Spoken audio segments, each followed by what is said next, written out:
Hello and welcome to the News from the Real World podcast. Today we are coming to you from room 211, the Light Lab. Today I have with me Dale Harris, third-year technical director. Good morning. Kat Meyerndorf, second-year stage manager. Hello. I am Lauren. I am a third-year scenic designer. This is Christine Casaus, third-year costume designer. Hello. And Margo Gray, a first-year director. Hello. So we're going to dive in with our first article here. And it is an article from the Washington Post entitled "The Top 10 Skills Children Learn from the Arts." And this article is addressing the importance of arts education, that it is not only important for its intrinsic value, but it's also becoming increasingly useful in promoting skills that are valuable for academic and life success. And the author goes through 10 aspects of arts education that are valuable beyond in the workforce. They include creativity, confidence, nonverbal communication, collaboration, and accountability, just to name a few. What do you guys think about this article? I mean, I thought that they were good points, and the author gave good examples about how arts can contribute to some of these skills. I didn't think these skills were unique in the arts. I think what this article is trying to say, though, is that what's unique about it is that the arts can teach all of these together. Whereas, sure, you can learn, nonverbal communication by taking an ASL class, or there's lots of other, or like learning about body language. There's lots of ways that you can do these things individually. I think that the point was that there's not really another area where all of these 10 things come together. I submit for your consideration sports. Yes, one of the freshmen here made a comment about how there are other ways to learn these skills. So I grew up playing sports, and then when I got to college, I started doing theater, and I have actually done educational theater for the last 10 years, and I have taught improv to middle schoolers for 8 years. So I love this, and we say we're not training actors, we're training citizens, people that have all these skills and can function this. And I've also worked with a lot of kids with Asperger's, and they love this type of program because you teach these skills. I'd say that theater definitely makes you more well-rounded. And More than sports? More than sports. To deal with the social aspect of theater, I think, takes a different set of skills and a more highly developed set of skills than to deal with the sports culture of society. I think sports there's a little more on the discipline side, and the a regimented you practice every single day, and rules. There's lots of rules. And it's not as creative, because if you just decided to get creative on a soccer field, then your team loses. There's definite consequences. I interrupted. I'm sorry. It's no problem. There's a lot of creativity on the soccer field. Like, there's no set plays. There's very few set plays. And so I played soccer, sorry. That's a very creative process, because you're working together, and the coach yells things, but you are out there as a team having to function in a creative fashion. I think it's collaborative more than creative. I mean, you can be creative in terms of how you're going to, hit the ball with your head or something. I would say, I'm totally switching sides if you're keeping score at home. I would say it takes more creativity to be a soccer player than a ballet dancer. That is absolutely false. No, you have to do the exact moves the exact way every time to be successful in ballet. But you're also telling a story. There's a history behind it. There's an interpretive aspect, and there's an emotional aspect that you do not get from playing soccer, that you don't have to communicate when you're playing soccer. You can get it from playing soccer. I, too, played soccer as well, Dale. And I would make a lot of sounds and grunts. But you're not communicating those emotions to an audience, and that's the difference between a performer and a soccer player. A soccer player might get angry when he's trying to score a goal, but a ballet performer is teaching you something. They're inviting you into their world in the communication of a story. It has a goal beyond the actual performance of the activity. Exactly. Sports, the performance of the activity, you score goals and then you're done with it, but the performance of a theatrical event is meant to have an impact beyond actually doing it. Agreed, but that's not what this article was about. The article was about, can you learn these skills? Well, the article was about the theater teaches these skills, which I agree with, but there are other ways to learn these skills. So if you are trying to advocate for arts education, try harder, basically, is what we're saying. I mean, here's my other No. one Than this last article. point. One last point that I'd like to make is that I think that the point here is there's this growing trend that students need to be more dimensional than just knowing the academics. They need to be able to do more than just regurgitate, because when you get into a business setting and all you can do is do numbers, which is fine, those skills are important, but they need someone who can do the math and think creatively about how to implement those things in a company. And I think that's where the arts education is really important to be implemented. And as I was growing up, arts education was on the decline. My sisters were in band in elementary. By the time I got to be that age, it was cut. And then I was in orchestra in middle school. And, maybe now I think there's a growing awareness of it, thank God. But this is about, keeping that awareness going and broadening it out to everybody who maybe didn't get a chance to have that in school. And I think it's great. I mean, it is sort of... No, I'm for arts education. I just wanted to point out that if you're going to make a case for it, it's important to make a case as to how it is unique as compared to other things. Sure. But I think there are some great examples of the power of arts education in this article. That was a great summary. Thank you. Yeah. Well surmised. I think on that note, we're going to move on to another article. Dale, why don't you tell us about stress on campus? There were 2 articles about this. One was on the Tartan Online by Brian Trimboli, and the other one was on Post Gazette by Bill Scheckner. Sorry, Bill, if I mispronounced your name there. They were both talking about stress on campuses, and then particularly stress on CMU campuses. There had been some suicides on our campus this last semester, and I'm not sure if this semester, but recently. So it's just students speaking out and addressing those issues and what drives that culture and really what should we do about it. So it was very broadly written articles, but it's definitely something that we need to discuss. And I'm very curious to hear what we have to say about that. So yes, there's a lot of stress. We're in the School of Drama. Everybody is under stress. I'm going to start by saying it's like an expected culture of stress that I think we've said this before, that if you're doing it and you're doing it well, people think you're doing it wrong. Like you need to be pulling your hair out at 3 a.m. to do it. I'm very proud of our freshmen at this school because they're working on projects well in advance. I don't know what stress they're under. And then you get outside of the School of Drama to the computer sciences, and it kind of kicks it up to a whole level. So there's like an expected, to thrive here, you have to go 200 hours a week. Well, I think even beyond it being expected here, everybody takes this odd pride in it. Right. Of like, I've heard in the School of Drama, I don't know what year they were, but I've heard undergrads talk about, I've pulled 3 all-nighters in a row, like, you only pulled 2. I'm still like going. I'm on my 8th cup of coffee for this morning. Badge of honor Yes. full of that is totally crap. I think I hate.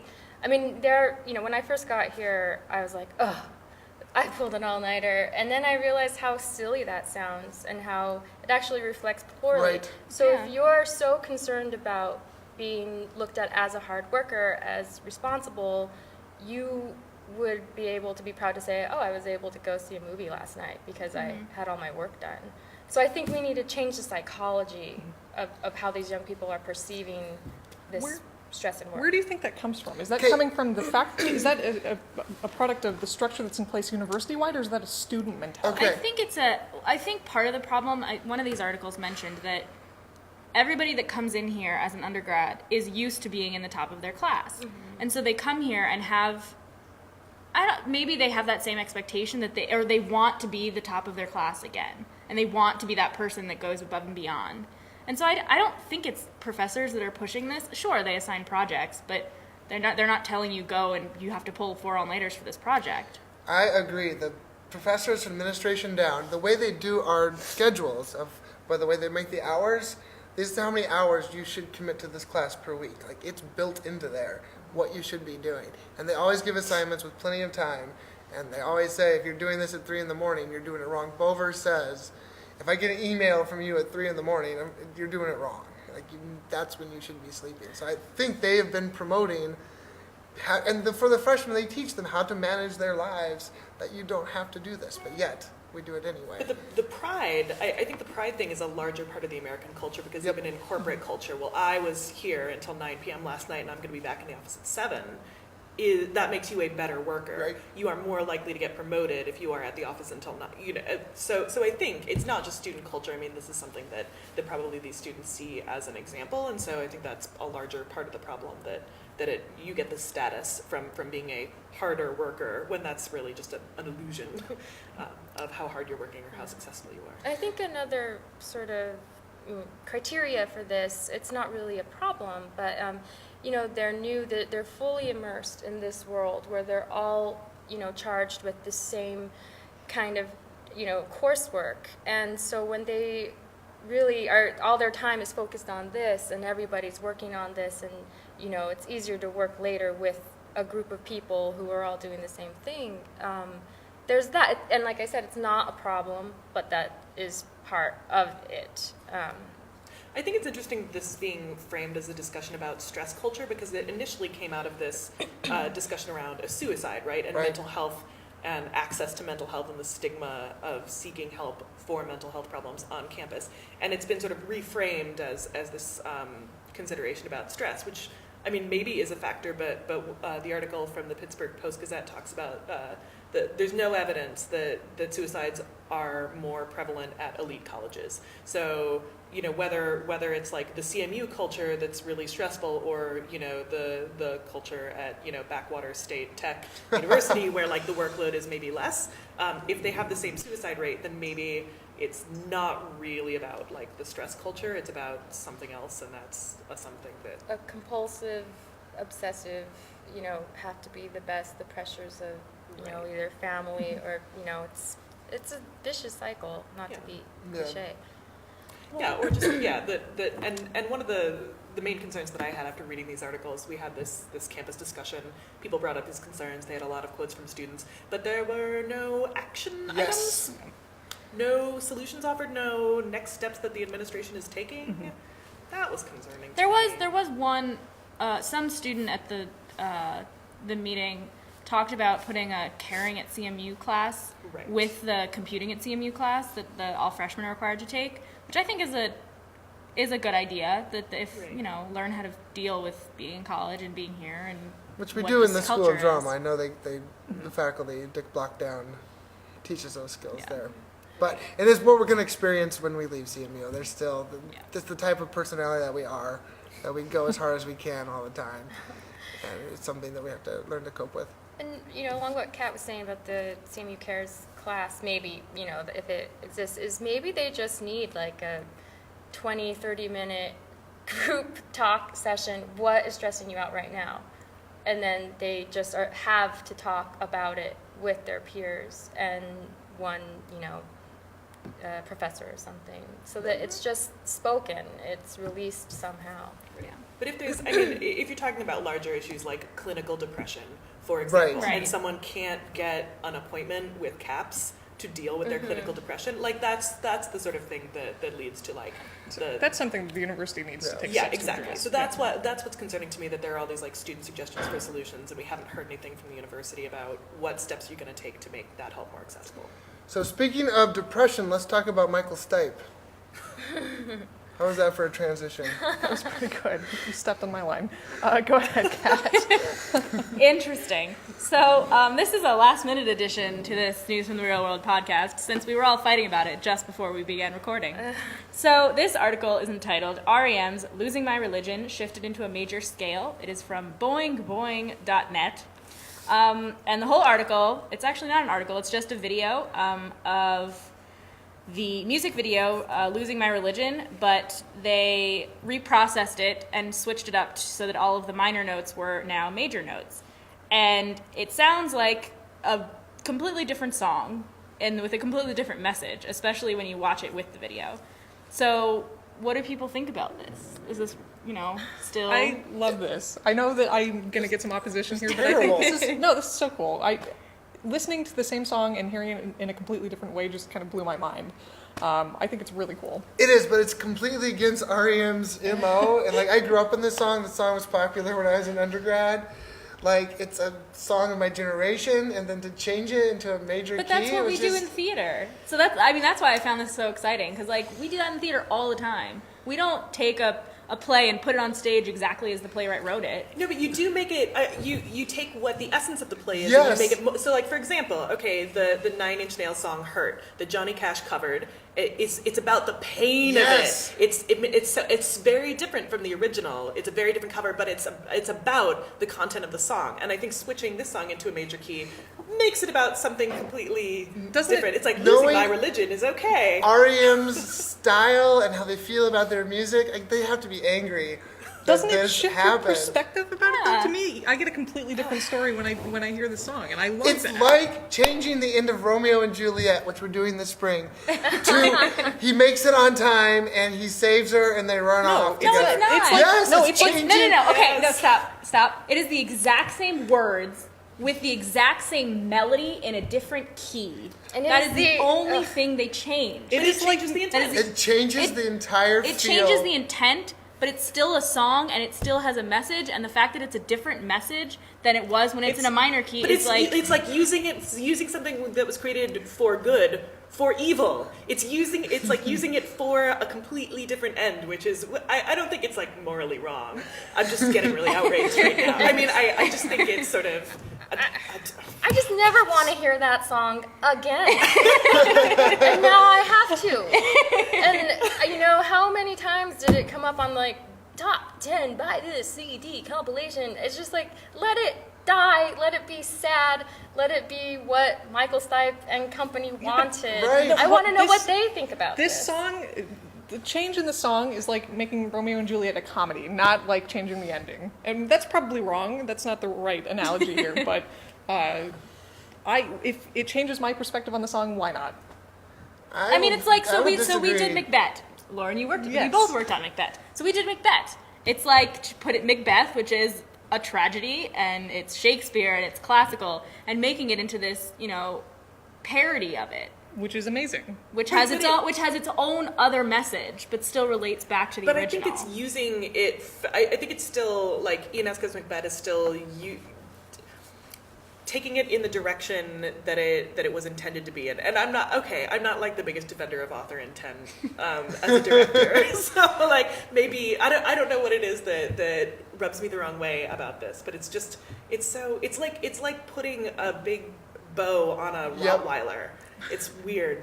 It's weird. And if you want to do that to be artsy fartsy, you can do it, but I will judge it, and it's not for me. Okay. On that note, we're going to move on to something a little bit more serious. This is going to be brought to us by Kat.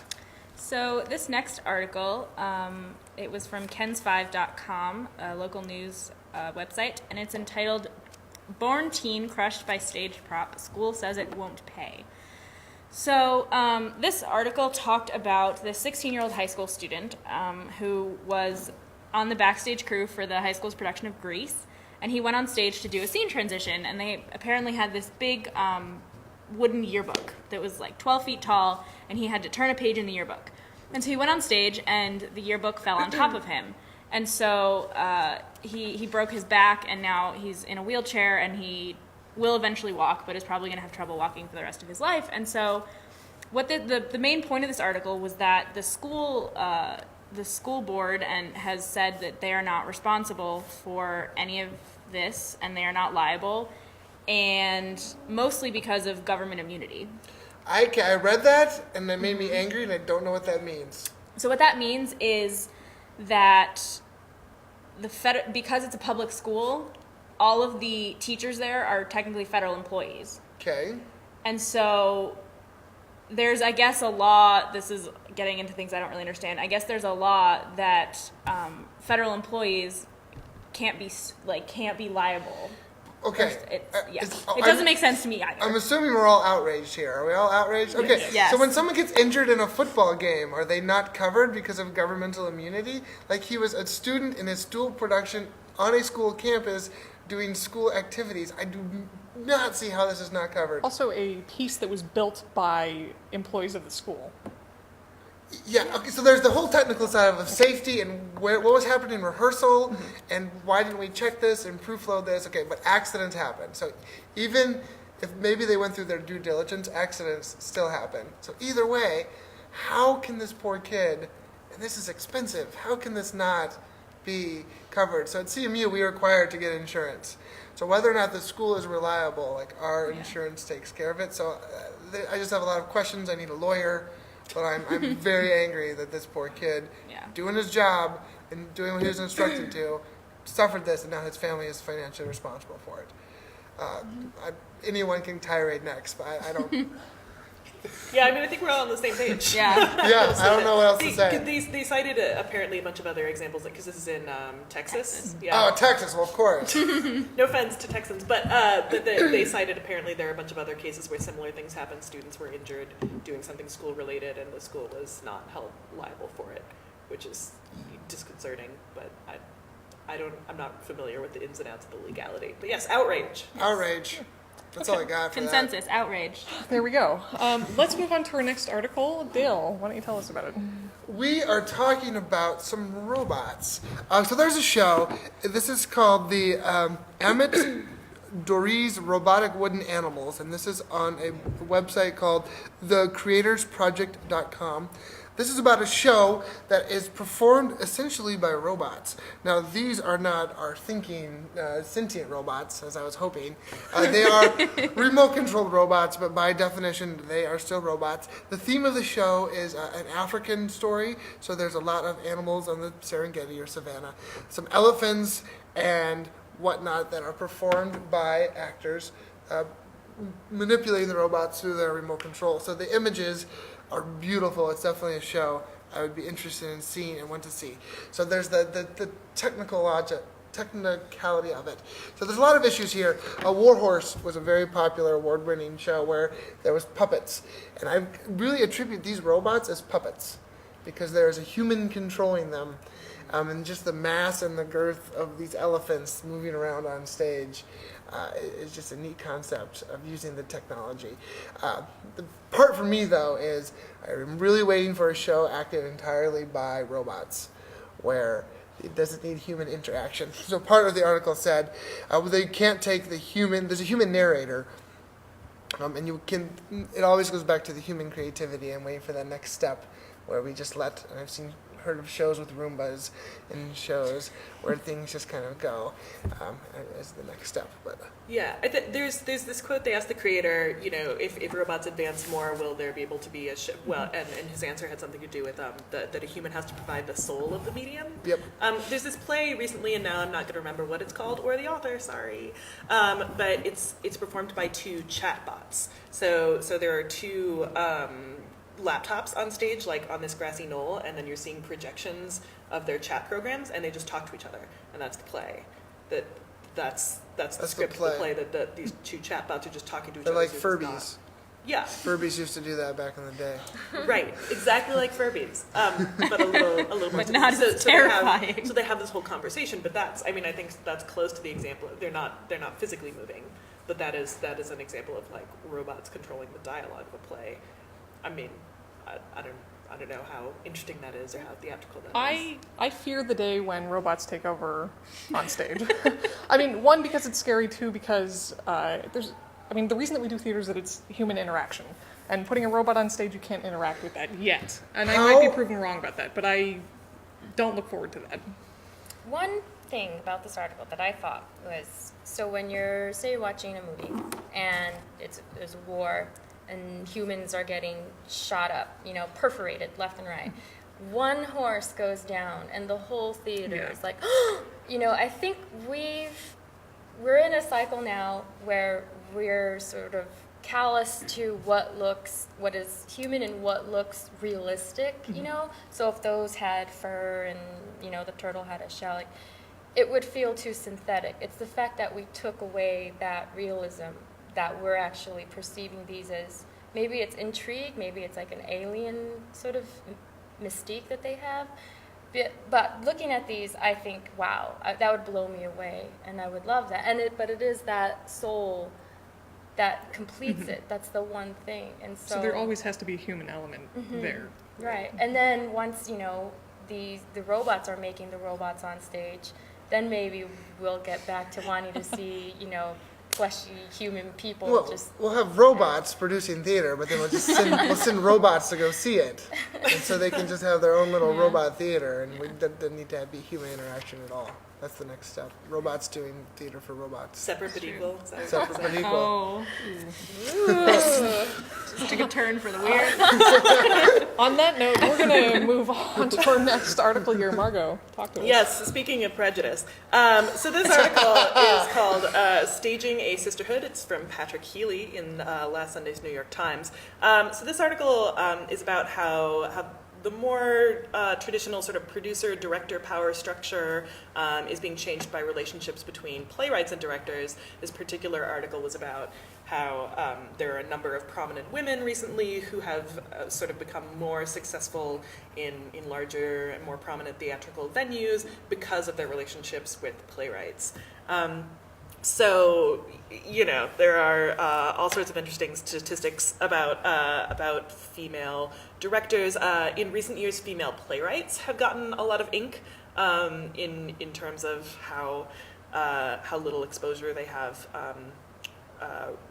In the theatrical world, but there were some interesting quotes in here about people's take on these female directors. But the bottom line is that you can't really call going from one woman directing on Broadway in the 2001-2002 season to 3 whole women directing on Broadway in the 2012 season an improvement. So there doesn't seem actually to be a lot of game changing going on. The article talked a lot about the boys' club. Back in the 50s, 60s, it was definitely a male-dominated, and the producers hooked up with their boy buddies, and they produced theater. As women become more and more in the directing position, do you think theater is keeping pace with business as we get more female CEOs? Or do you think we're ahead of the curve, or do you think we're behind the curve? As back in the 50s, women were in the kitchen, because that's where they belong. Right. And as they came out and took their role in society, I probably get angry letters. But yes, are we ahead of the curve or behind the curve? I think this article is saying that we're behind the curve, because they mention even recently there have been, only recently has maternity leave become a thing for female directors. Right. And before that, it was just not, there was nothing there. And so, moving from 1 to 3 in 10 years, that's way behind the curve of where business is right now. Let me share with you, these are statistics from the United States Department of Labor about non-traditional occupations of employed women from 2012. So this is various industries and what percent of their employees are female. So here are people who are beating us in terms of equality. Farmers and ranchers, detectives and criminal investigators, printing machine operators, drafters, butchers, security guards, industrial engineers, barbers. Okay, so pretty much we suck. Yeah, everybody. Everybody, even in super non-traditional occupations like drafting or ranching, they have more females employed doing those jobs than as playwrights or directors. I was so we suck. appalled to see that only 6 women have ever won Tonys for Best Director. And the first... that was actually higher than I thought it would be. That's good, but still bad. But still good. But the first Tony win for a female director was in 1998. 1998 is the first female director that we've had win a Tony. That's Wait, have there been appalling. 6 since 1998? 6 since 1998. So that's 14 years? That's like 40% since 1998. That's still really terrible. The first one is 15 years ago. But then it's been 40% after that. But see, I think this is part of the problem is that there are a few high-profile successes, and then people start to think, oh, what are you women's complaining about? Right. This quote in the article from Todd Hames of Roundabout, I don't feel a boys' club exists anymore, but statistics might disagree. Yes, Todd, statistics do disagree. Roundabout has had The worst, 13 women in 48 years of their company that have directed a show. It's awful. So, but I think the point is that perspectives like this, obviously he thinks he's not trying to be, and no one is trying to be anti-woke, but it's just like this is a persistent, if you don't take steps, active steps to do something about it. So to play the devil's advocate, and I'm obviously a female, I agree with what's happening, but just with what you're saying, but just to play the devil's advocate, could it just be that there are fewer women playwrights, and there are maybe fewer women directors than men? Nope. A majority of students in MFA programs, in playwriting programs, are women. Look at our playwriting program. But if you look at playwriting programs across the board, more women are graduating with MFAs in directing and in playwriting. But has that been the last 10 or 15 years? Yeah, I think the Consistently? arguments about like the number of them, it really is. I mean, even if you look at sort of what people like about females' work, like there was this talk about how women shared aesthetics. Okay, they're talking about the bonding between playwrights and directors, and he says they have shared aesthetics that tend to favor language, mood, and psychological nuance, because that's what ladyfolk are interested in, right? Language, mood, and psychological nuance. All right, I want to turn this on the Purnell Center. So we have a season, and I don't really know what happened in the route. I want to talk about main stage, which is the big show. How many female directors did we have this year? Out of, I think we had 4 shows. We had 1 of 4. Does anybody know the statistics from last season? Last year we had none. 0. So now we're out of 1 out of 8. One And female one the year director the year before. So 2 out of 12. So In 3 years. that's where. And then Margo, we were talking before. Can you tell us about female playwrights that we featured on our main stage? Yeah, none this year. With Carol One last Churchill, year. One last year. Churchill last year, and I'm not sure the year before that, but it's pretty dismal. And this, this is talking about the relationships between playwrights and how that's a way that women have found to sort of break in, but it also talks about how women are not directing the canon. No, people hire females generally to direct girly plays. You might hire a woman to direct Little Women. You're probably not hiring women to direct Shakespeare, or So there's a bias in who we choose for those jobs. That's a There's- huge issue. I agree. What I have to say about this article is, I love that it's highlighted and that we're, the women that, I mean, it's a great article. However, I get tired of articles that are talking about the boys club and how there's a bunch of women and now they're on the up and up and they're getting jobs or directing shows. I like articles. I read one recently about Lena Dunham. It's just talking about what she is doing. Sure. It's didn't talk about any boys club, no clubs. It was just talking about what she is doing, and she's doing a lot, and she's working with other people and choosing other people who are doing a lot. So that's sort of where I'd like for the direction of these sort of women in authoritative roles in theater and film. That's the content that I want. I look forward to the day when it's not remarkable. Yeah, when you can totally. look at someone like Lena Dunham running the show and not think, gosh, how How unusual that great a woman is Yeah. running. Yeah. Right, exactly. So I look forward to that day. But until then, you need organizations like 50/50 and 2020 to address these sort of issues, because they're not changing on their own. Like we have 4 women on the new news page podcast For this the week. first time. But we don't need to call it out because Except we just did. You did. All right. We're going to move on so- now to an article, and Christine's going to tell us about it. This article is by Tammy Ryan. The article is called "The Guns in My Plays." It's from HowlRound, Journal of Theater Commons. So she's a playwright and a professor at Point Park University here in Pittsburgh. And she was highly affected after the Sandy Hook Elementary School shootings. And then also she speaks about, she was already affected from 9/11, so this was just, not to be too casual, insult to injury. And she writes about how she was, most of her most successful plays all involve guns. She's not a gun advocate, she doesn't own guns. I think she just doesn't even know how to really use one. And so she's sort of having this struggle between, the events that have happened, her plays, and how she's going to try and change it. There's a quote she has from Brecht at the end where after Hiroshima, he went back and revised the plays that came before.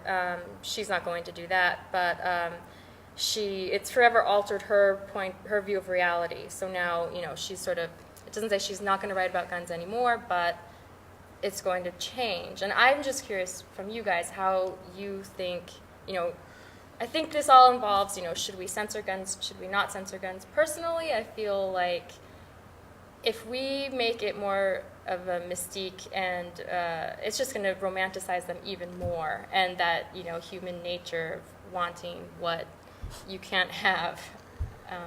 I unfortunately come down on both sides of this issue. The Sandy Hook is just a tragedy, and I don't want to diminish that in any way. But the guns in media are not going away. No. Because it's power, and it is the highest. We take things to the highest level, and when there's a gun in the room in your film or play, that brings you the emotion and heightens and everything. So before guns, wars and swords and like it's so in our kids. The little boy I know, he's not allowed to play with guns. He doesn't have guns, no guns. He took his pancake and he chewed it into the shape of a gun, so that he could pretend. Like it's so, and for gladiators, like it's just so innate in our as humans, the violence and the aggression and the power, and this is why her plays. And I read an article about Quentin Tarantino, and it went through his movies and how many killings were in each movie and what kind they were, and just hundreds and hundreds of murder. He's a very prominent director that a lot of people have a lot of respect for, but his films are just filled. Even the woman, the director and the writer in the article, her husband, favorite movie was Pulp Fiction. But you take the guns out of Pulp Fiction, and it's a different. I mean, I don't think she's advocating to take guns out of art necessarily. I think she was just making the point that that her successful plays have guns, and I think she was just stating that as like this. I don't know what this says about our culture, but this is a fact. And the other thing that she talks about is in one of her plays, the lead ends up killing his uncle, his wife maybe, and his neighbor's dog. And she had like a little side note where she said that what the audience found most disturbing was that he killed the dog. And like, it's just a thing that I think she wants people to realize that how guns are perceived in media says a lot about what we think and where the culture is. I mean, I also think though that one of the points in this article is that as playwrights and as theater artists, we do have a power to change the way that we think about violence and about guns in our work. And I don't think that guns will ever go away. But I think if we've got the ability to kind of shift our thinking about it, why not start that process? Yeah, she has that great Brecht quote that says, "Art is not a mirror with which to reflect reality, but a hammer with which to shape it." That was the quote that I didn't say. So the idea that whatever this, I think the main thing she was saying is that this will change her thinking. Will guns still appear in her plays? Maybe, but now she might be more thoughtful about how they're being portrayed, which I think is all you could ask for, because like you said, you can't remove guns entirely. She mentioned how the students at Point Park, where she teaches, are not allowed to have weapons, not just guns, but weapons of any kind, appear in their screenplays in the intro to screenwriting class, which I thought was a really interesting way to get people thinking about, well, how do you make art, how do you heighten emotion without using that as a crutch? I mean, but I think you can't remove them entirely from art. What I thought about that was, like, I used to do improv comedy, and one of the rules was no swearing. You can't go blue, and, you know, try and avoid, like, you know, anal sex jokes, because it's so easy to go there. So for these young writers, I think, you know, it's pushing them in a different way. If you're an established writer, I think, okay, maybe for her, how can she use guns, within the content of her plays, where it's not just a tool that someone is using to create a cathartic moment. It can be highlighted in another way, where it's not romanticizing it, but it is just something to get people thinking about the object.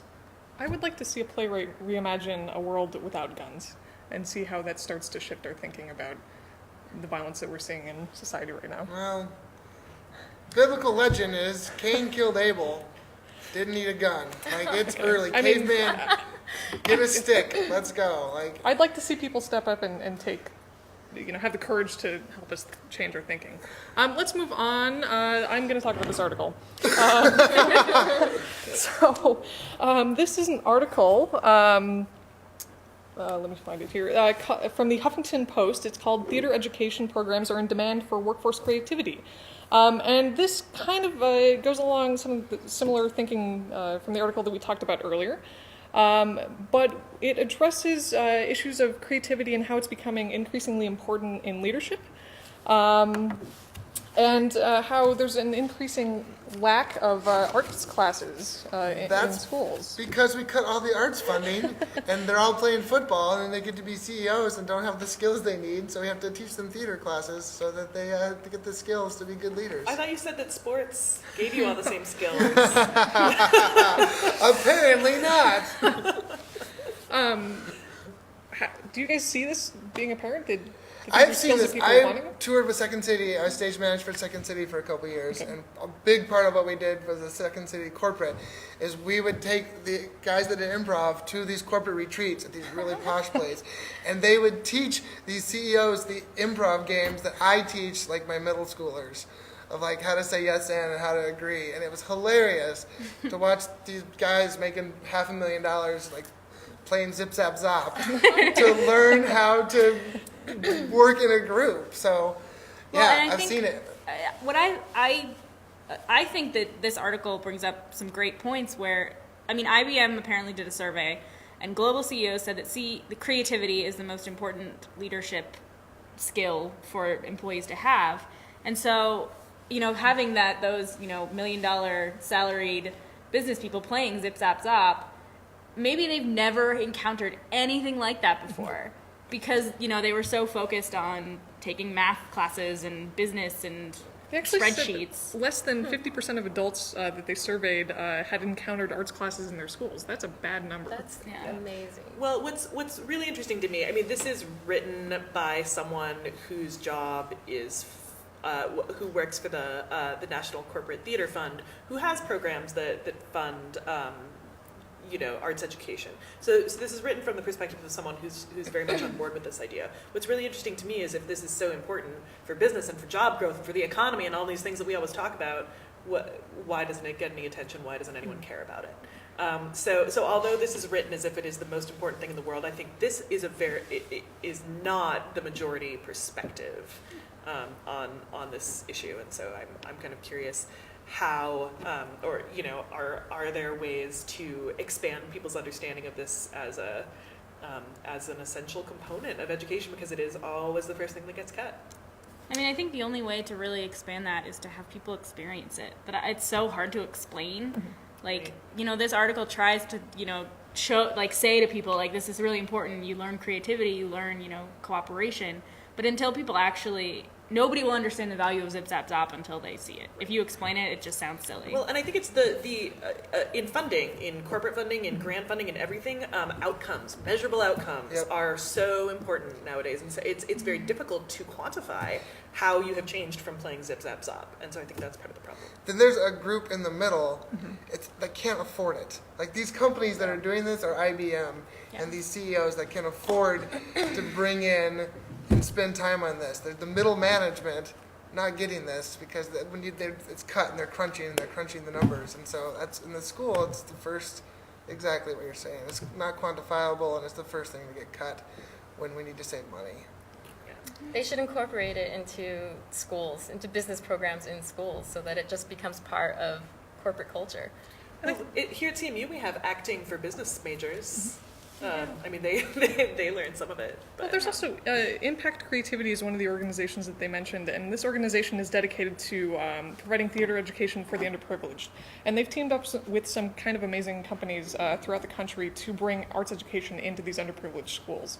So I think it also needs to start at that level, and then hopefully it'll work its way up. It's a constant. We'll be fighting this the rest of our careers. On that note, let's move on, Margo. Great.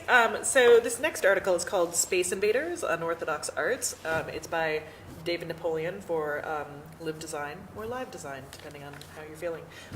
So the Boston-based theater group Unorthodox Arts has a production called Dust and Shadow, for which they rewrote the script to suit the specific venue and to respond to spectators. So this is basically like dinner theater and murder mystery. No, wait, don't run away screaming. Because there are some differences between this and your average dinner theater You'll have to convince me. murder mystery. I'm not sure I can fully convince you, but the idea is that they are doing some interesting things which would lead me to believe that it might be better than your average one of these. They have taken the specifics of the venue where they're performing it, which is the parish house of a Unitarian church, and they've researched all of this history, and so they match facts in the play to historical facts. So for example, if you're one of the audience playing along and you Google something that one of the characters tells you about the history of the house, you'll come up with additional information about it because it's true. So that was an interesting way to incorporate like the site-specific aspect of it. Also, they go into detail about some of the interactive ways that they do things. And they talked about building fake knives for blood, and like tables that bleed, and all that sort of stuff, which is sort of more pedestrian. And then they apparently have this mechanical box, a little robot box that they use to do their voting. See, you like robots? It's all robots. Everything's I know. robots. I know. If I said robots, I could get you I'm on in. board. Yeah, all right, Excellent. let's do it. So a little robot box where you drop a key. The audience drops a key by the name that they think is the murderer, and then the most popular person who was voted the murderer is revealed. But I mean, it was an interesting way to think about even if you're not doing murder mystery dinner theater, which I don't know that that's any of our ambitions, to think about incorporating the space and the actual history of the space and the reality of the materials you have to work with into the piece, I thought was a really interesting aspect. It's interesting, but I go to the theater to go to someplace else, like to have a story from Ireland that I can't go, or to have another world brought to me. I don't want to go sit in the world that I'm already in. So you don't like I wanna site-specific theater at all? I want to be transported someplace else. That's what I look for in design and in a piece. I don't. Do you live in a murder mystery? No. But you could, so you would be transported. It seemed too murder mystery. I don't know. It seemed too murder mystery to me. It didn't seem that groundbreaking, except for the robot voting. Right. Right. I actually like this idea. I mean, I think audience interaction on this level kind of takes site-specific theater to a whole new place, and that's what I appreciated about it. Yeah, I mean, I think to me the site-specific aspects of it were more exciting. But even if you forget about the fact that it's dinner theater murder mystery, I mean, I think incorporating the place where you are is always an interesting. But rather than pretending that it doesn't exist and pretending that you're somewhere else, I think it's a different way of addressing that theatrical problem of like how do you create this world that they're in, because probably people coming into this didn't know about the history of the house and that sort of thing. So if you're incorporating it, then you feel that connection with the real world, and so it's kind of blurring that fantasy reality line, which can be kind of fun. So I mean, and this is on vastly different scales. When I was reading this, I kind of was thinking of Sleep No More. Now, obviously, Sleep No More is very different, but like they put so much effort into all the little details of this to try to create this world that I think it's beyond a normal murder mystery dinner theater type thing, because in that there's clearly like, oh look, we found the knife. Like, there's clearly a storyline that they're following, whereas this, an audience member can just pick something random out of this letter that they found, on the shelf that maybe nobody's picked up in a performance before, read it, and all of a sudden tell the actors that this is the most important thing in the world. So, like, I think it's nice that their audience can change the story. I think that's really interesting. and even if you don't like it, I bet you can think of some applications to other types of theater. Maybe. And it also depends on what's for dinner. Yeah, there you go. We're not going to talk about dinner in this next article. We're going to talk about work ethic. Christine. What? I wasn't paying attention. Just kidding. All right, work ethic. So this is from a podcast blog called Tested. Adam Savage. It's his project. He and Jamie, I can't remember his last name, they do Mythbusters. Mythbusters. Yeah. I really liked this podcast because they not only they were just so matter of fact about, as employers who, for highly sought jobs, they spelled it all out, and it was all so true. I mean, I think every student in this school should listen to this, because, they spelled it out for how you would get a job with them and then get the job within the job that you really want to do. They kept talking about spray canning 90 cans. Let me tell you a little bit what they talked about. So, they're talking about just work ethic and people who run and don't walk in between, jobs. He talked about his son. He has a 13-year-old son who, would every time he had to do a chore. I mean, obviously, yeah, they're chores. You don't like doing chores, but he would have this look on his face that would just be like, ugh. And he and his wife told their son, we know you don't like this, but we don't want to know. We don't want you to show us that you don't. You just have to do it.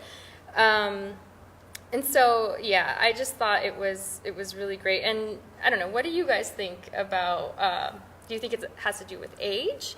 Do you think, because Adam Savage mentioned, he didn't really get it down until he was 26. And I mean, even grad students who come here are younger than 26. They open with a statistic of talent and work ethic. Like, talent will get you 80% there, or talent will get you 20% there. I forget which way it went. But what separates the people that succeed is the work ethic. And we talk a lot about the freshmen coming here, and they're all brilliant. They make me feel dumb every day.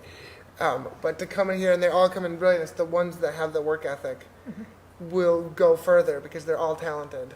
And the ones who have the work ethic are the ones you want to hire. Yes. Like someone who is excited to work for you and do the job, even if it's they talked about, most of our job is, when you start out is like drilling 2,000 holes and things, or like spray painting the same thing 100 times.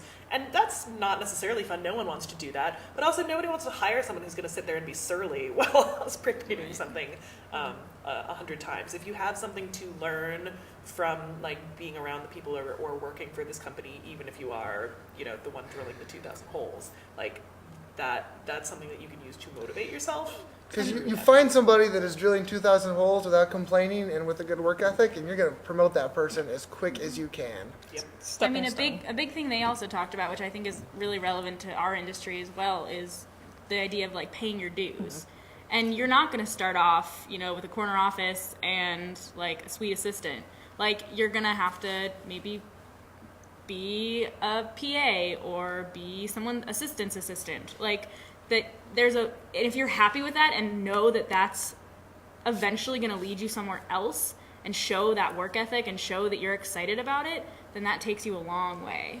So it's a hard thing to teach. I have a 6-year-old daughter, and it's hard to teach that work is fun and that you can just go at it, and when your room is clean, we can play. And if you sit here for an hour and whine about it, we're not going to get to watch Donald Ducks. It's really hard to teach, and can you teach it, or do you just have to be born with it? I've been debating that, thinking about this podcast, I've been debating that because, I've had, when I was starting out with all my random jobs, drilling 2,000 holes or whatever, I was just like, cool, I get to use this drill, and I'm going to drill a ton of holes, and each one's going to be more and more beautiful and totally straight. And or I have to strip all the paint off of a forklift and then repaint it. And I was just like, this is awesome, I'm outside. But I think most people would be like, this really sucks. And so, I don't know, maybe it's a matter of... Did someone teach you that, or would you just develop that? I think I just I like working with my hands. So, knowing that I was just going to work with my hands, it makes me happy. And maybe we all have it in us. We just need to find the right thing that we love. Because if you're not happy doing the little things like that, then maybe you won't be happy when you finally get that corner office, because you're still going to be working in the same industry. You're still going to be dealing with the same things, just in a very different way. Lauren? I think that there is also something to be said for working in a place where you learn. And, I think that that's something that always has to drive work moving forward. Yeah, they gave this example of he said I have had jobs that I've had for an hour or that I've had for a year. So if you walk into a place and you realize that like I can't be happy drilling holes here, this is a terrible place to work. It's really hard to keep that attitude of good work ethic when there's no promise that you're going to learn anything or experience anything good. By the same token, though, I've had theater jobs. I was an electrician for 4 years, and there were a lot of parts of that job that were unglamorous, and I was sweeping the stage, and but I knew that was going to put me in a better place. It was going to put me ahead, even if it was just making the connections. And I'm very close to that company right now. So coming out as a scenic designer, I feel like that's worthwhile. That was worth mopping the stage, 17 times a week. Okay, when you were doing those activities and mopping that stage 17 times a week, were you thinking, I'm mopping this stage to get ahead? No. I hated it, but I also knew that was my job. That's Your what I was job, there to and do, you're and I gonna was do a going to good make sure job. that the actors were safe on that stage. So here's what I think about. The freshmen, when they come to the shop, they clean steel a lot. That's kind of where you start. Sean West is the smartest show builder I know. But when it comes down to it and there's nobody there, he'll go clean steel. And he's the fastest steel cleaner out there. So on some nights when there's not a lot of labor around, Sean West will clean his own steel. He won't, with an attitude, because so that you can see that work ethic going all the way through his career. And that's why he got to where he is. So if you're listening out there, just go clean the steel, and if you do it good and efficiently, you'll get to do something else really quick. So, work hard. I think that's... Work hard. And happy. Thanks, Dad. Be happy about it. Be excited Hard and about the happy. 2,000 holes and cleaning the steel. Go clean steel Because happily. that also, I think, employers love when you are not, when you're genuinely Sure. happy. And if you're not, smile anyway. Yeah. And if you have to clean steel, you might as well have a good time doing Exactly. it. Then be miserable. Put on some REM. That's right. Upscaled. Upscaled REM. Some major keyed REM. I think that's it from us, from the News from the Real World podcast. Thank you for joining us. Thanks. Hello and welcome to the News from the Real World podcast. We're bringing you... We can't start. We can't start with that. Hello and welcome to the News from the Real World podcast. We are bringing